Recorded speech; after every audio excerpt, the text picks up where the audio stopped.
Hello and welcome to EURACTIV's Yellow Room.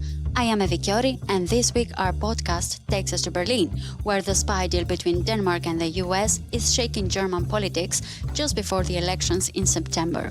What are the reactions and the concerns expressed by Berlin, and the deal between the EU and the US on a transatlantic data transfer?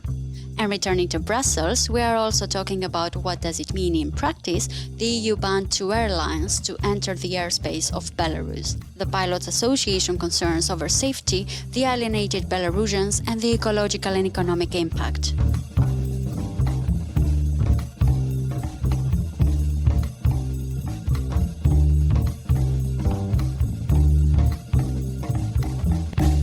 Now, just to briefly recap and give our listeners a bit of the background story, everything started in 2013 when Angela Merkel's phone was tapped by the US.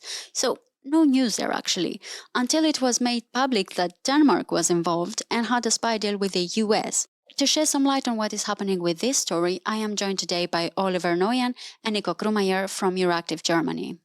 Hi, Oliver and Niko, thank you for joining me today. So, what's more, why is this story still relevant? First of all, that's the new novelty. It's Denmark who has been involved in spying on European, especially German politicians. So this is like the headline.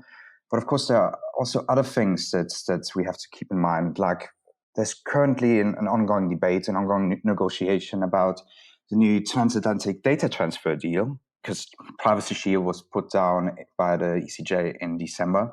So that's also something that we have to keep in mind why this is so important, especially now.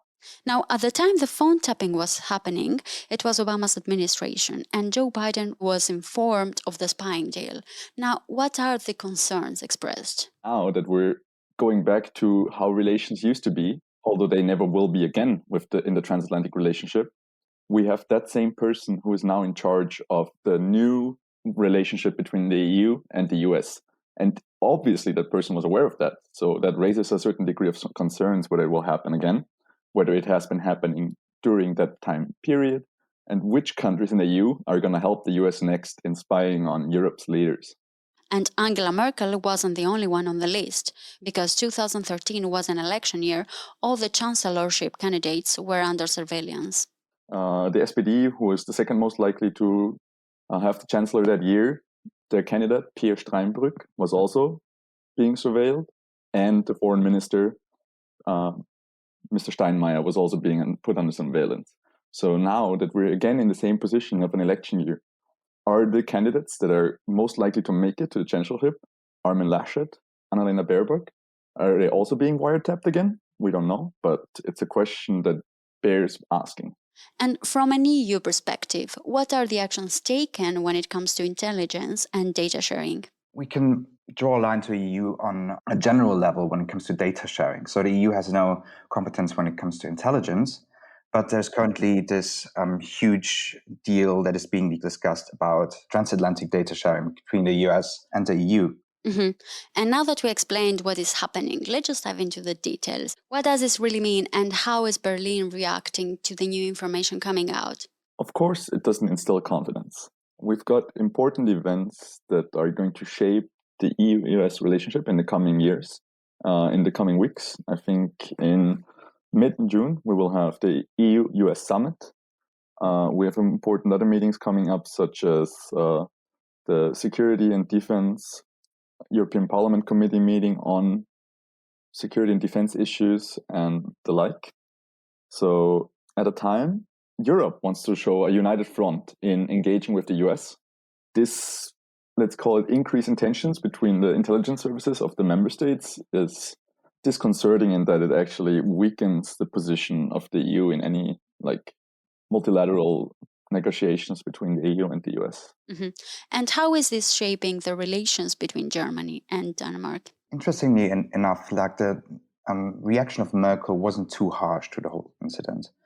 So after the current Danish defense minister said that this collaboration, the spying on especially the spying on German politicians, was unacceptable, Merkel was reassured and said that she even sees a good basis for clearing up the facts and to establish relations of trust also in regard to the US administration. So Interestingly enough, the reaction in Germany itself had, on a political level at least, wasn't that harsh.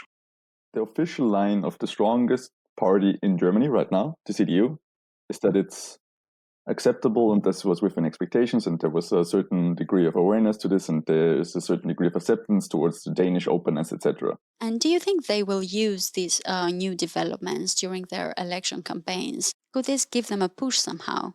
As we are in an election year, certain parties want to be seen as hard on these kind of issues. The Greens have condemned it quite heavily. The SPD, the Social Democrats, are also quite critical of the surveillance, and they're using it to sort of distinguish themselves politically from the CDU and their establishment vibes that they're giving off. So they're using it as a sort of election campaign strategy. They might feel much more violated in their privacy.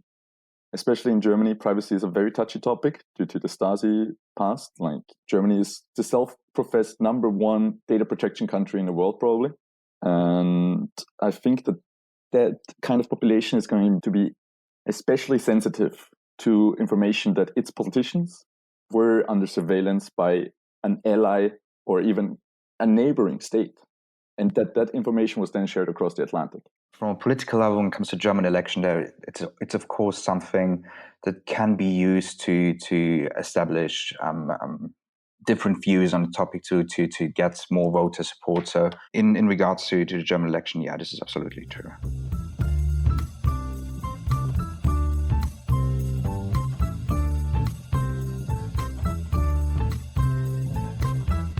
You're listening to EURACTIV's Yellow Room, and if you want to expand your knowledge on other EU policy fields, you can listen to our Digital Brief podcast and Agri-Food Brief podcast. You can find them on your favorite podcasting app. And now moving on a different topic, this time Belarus, that remains in the spotlight after the detention of Roman Protasevich. This time we are talking about what does it mean in practice, the EU ban on airlines to enter the Belarusian airspace. To hear more on this story, I spoke with Sean Golding Carrol, EURACTIV's transport editor. So, last week we explained on our podcast what is actually happening in Belarus right now from a more political and diplomatic perspective. And just a reminder for our listeners, the Ryanair flight from Athens to Vilnius was pulled off in Minsk due to a bomb threat allegedly made by Hamas, the terroristic group. And of course the bomb was never found, and the real reason was the detention of the journalist Roman Protasevich. The EU expressed its fury and concerns and imposed sanctions. So focusing on the decision of the EU to prevent airlines from entering the Belarusian airspace, it's important to understand what does that mean in practice. The leaders agreed on a series of conclusions from the summit, and they called on all EU airlines to avoid flying over Belarus. And a day or two later, EASA, which is the European Aviation Safety Agency, an EU regulatory body, they released a safety information bulletin, which basically said the same thing, that they've determined that it's not safe to fly over Belarus. It's up to individual member states to decide on where their airlines can go, but essentially all EU leaders were in agreement. So it was a de facto ban on flying over Belarus. They also announced a ban on Belarusian airlines from entering EU airspace and accessing EU airports. So essentially, Belarusian airlines can't fly to the EU anymore. So this is actually costing Belarus money. The reason for that is that if you're flying over the territory of a country, it's not free. You have to pay a fee for that. And Belarus was then charging EU flights that were crossing over Belarus. And in 2019, it was estimated that the country made around 85 million euros in air navigation charges.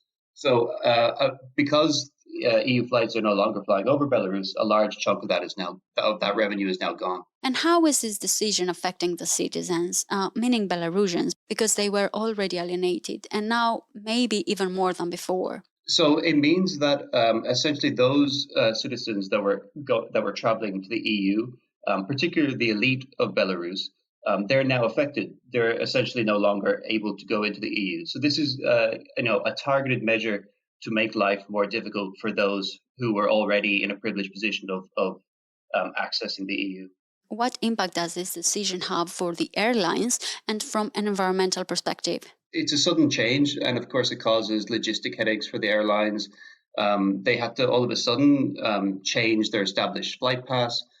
So basically, they use software to map out alternative routes. They also had to change all their schedules. They had to inform customers that the departure and arrival times are changing. And they had to re-roster their staff, who now had shifts extended because the flight times were quite a bit longer. They had to call up new staff to help fill in gaps and so on. So, of course, a significant change isn't necessarily easy. But one thing that Eurocontrol, who's the air traffic management agency, they've estimated that because of the rerouting, because of the longer journeys, emissions have increased by more than 250,000 kilograms of CO2 per day. NOx, which is air pollutants, they've also gone up by over 1,200 kilograms per day. And the reason for this is that more than 79,000 additional kilos of fuel are being burned daily. Mm-hmm. And how did the airlines react to these new measures? Look, burning more fuel, it's of course pushing up the cost for the airlines. But regardless, the airlines that I've spoken to, they're accepting of the guidelines. I mean, they don't want to put their cabin crew in danger. They don't want to force their pilots into a dangerous situation.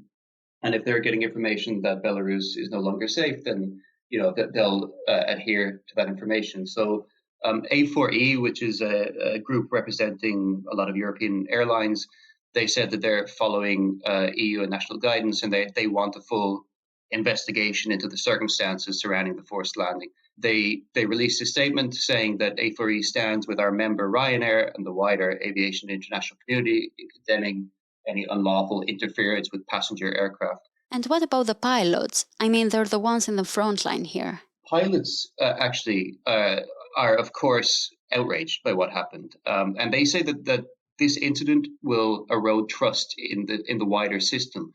So the European Cockpit Association, which is an industry group that represents pilots, they basically said that they welcome the decision to close off Belarusian airspace. And I spoke to them and they gave me this following statement. They said, if pilots fly over a country and can't trust the information by air traffic control, then no one on that flight can feel safe. Scrutinizing and doubting the information keeps you distracted as a pilot and ultimately impairs safety. And they said that Belarus has discredited itself as part of the civil aviation system. So they had a strong reaction, of course. And finally, do we have a future plan or actions that we can expect? So one thing that I think is important to point out is that the EU has demanded that Roman Protasiewicz and Sofia Sapega be released. They haven't just called for their release, they've actually written in the summit conclusions that it's demanded that they are released. So if that doesn't happen, we'll have to see what the consequences are. But I mean, in my opinion, look, the EU can't allow a precedent that an EU flag carrier can be forced out of the skies, essentially hijacked by a state for political reasons. It's not something the EU should tolerate, and it needs to follow through with these sanctions. Even though they are uncomfortable for the aviation industry, they may be uncomfortable for member states, but I think the EU really needs to be seen to stand up to this type of intimidation. Thank you, Sean, for being with me today. And our time is up for this week. I am Evikiori, and this was EURACTIV's Yellow Room. We will be back on your feed next week. Until then, visit EURACTIV.com for the latest news, and don't forget to listen to this podcast on your favorite podcast app.